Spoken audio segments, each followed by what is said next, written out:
Ya, sahabat entrepreneur, salam financial freedom. Pada kesempatan kali ini saya akan membahas 5 sumber aset yang dapat menghasilkan passive income untuk Anda.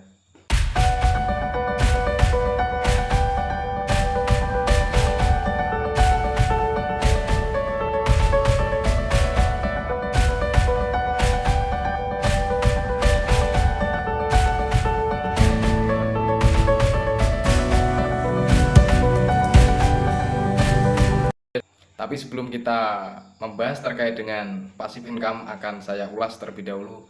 Ada 2 jenis income yang dapat dihasilkan untuk semua orang. Bahkan siapapun dapat menghasilkan income ini.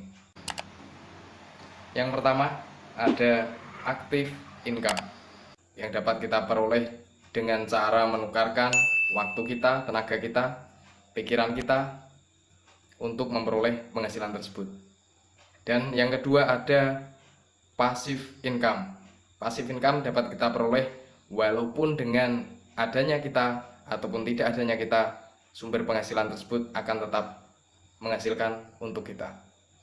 Jadi yang kedua ini biasanya jarang orang yang mulai membangun ataupun mulai memikirkan bagaimana dapat menghasilkan sumber income yang kedua ini, yang biasa disebut dengan passive income. Jadi saya kutip dari guru finansial dunia Robert Kiyosaki, ada 5 sumber aset yang dapat menghasilkan passive income untuk kita. Mungkin sahabat entrepreneur juga bisa membaca dari buku-buku Robert Kiyosaki. Ada banyak sekali buku terbitan dari Robert Kiyosaki, termasuk ini ada Rich Dad Increase Your Financial IQ. Dan juga ada buku yang lain dan masih banyak lagi, ada Rich Dad and Poor Dad. Dan disitu banyak sekali mengulas terkait dengan urusan financial management untuk keuangan, manajemen keuangan pribadi kita, manajemen keuangan usaha kita, sehingga kita dapat belajar walaupun tidak dengan beliaunya secara langsung, kita dapat mempelajari melalui buku-buku yang dihasilkan. Sahabat entrepreneur, masuk ke sumber aset yang pertama, ada bisnis yang berjalan secara otomatis atau autopilot, yang dimana bisnis tersebut dapat berjalan walaupun tanpa kita ada di dalamnya. Walaupun ada ataupun tidak ada kita, bisnis itu tetap menghasilkan rupiah untuk kita. Saya ambil contoh, ada seperti hari ini yang mulai ramai di Indonesia, sistem franchise, baik franchise mulai dengan nominal kecil sampai dengan nominal ratusan juta, bahkan sampai dengan miliar. Ada banyak sekali franchise yang hari ini berkembang di Indonesia.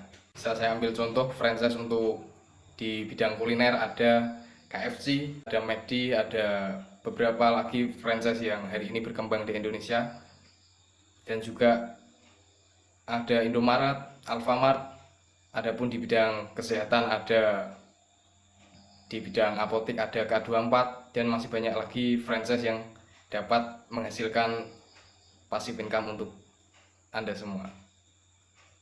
Dan yang selanjutnya ada network marketing atau direct selling atau biasa disebut multi level marketing, yang dimana dari kegiatan usaha tersebut mungkin di dunia internasional sudah diakui untuk multi level marketing memang hari ini dapat menjadi salah satu penopang sumber perekonomian dunia. Dan juga mungkin karena di Indonesia ini masih, kalau mendengar kata-kata multi level itu mungkin pandangannya negatif, karena hari ini sering biasa digunakan multi level itu untuk investasi bodong ataupun digunakan untuk menggalang dana, akan tetapi tidak memikirkan nasib membernya. Dan yang selanjutnya ada pendapatan dari investasi saham ataupun surat-surat berharga. Pendapatan dari investasi saham ini ada 2 pendapatan yang dapat kita peroleh. Yang pertama dari capital gain atau dari penjualan lembaran, ketika kita membeli dengan harga 4.000 akan tetapi kita jual di harga 4.500, maka itu ya 500, itulah yang dinamakan capital gain. Dan yang selanjutnya ada dividen. Dividen itu biasa dibagikan, biasanya 3 bulan sekali, 6 bulan sekali, ataupun 3 bulan sekali, 6 bulan sekali, ataupun biasanya juga 1 tahun sekali, tergantung perusahaan yang kita ikuti ataupun kita miliki sahamnya tersebut.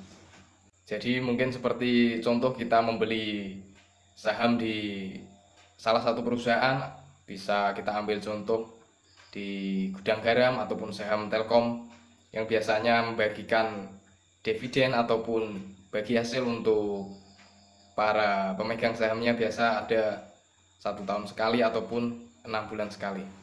Yang keempat, ada dari sumber penghasilan lagi untuk passive income, ada dari properti yang kita sewakan. Bisa saya ambil contoh, bisa saja properti yang disewakan ini berbentuk ruko, berbentuk apartemen, ataupun rumah yang kita kontrakkan. Bisa bermacam-macam properti, baik tanah kosong yang disewakan untuk lahan parkir atau sebagainya, yang disitu dapat menghasilkan sumber passive income untuk kita. Dan yang terakhir ada royalti.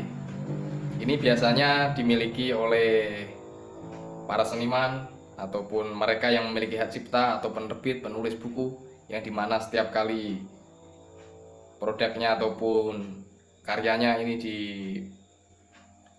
digunakan oleh seseorang, maka dia akan mendapatkan royalti yang dapat memberikan passive income. Demikian sahabat entrepreneur, semoga video ini bermanfaat bagi kita semua. Salam financial freedom.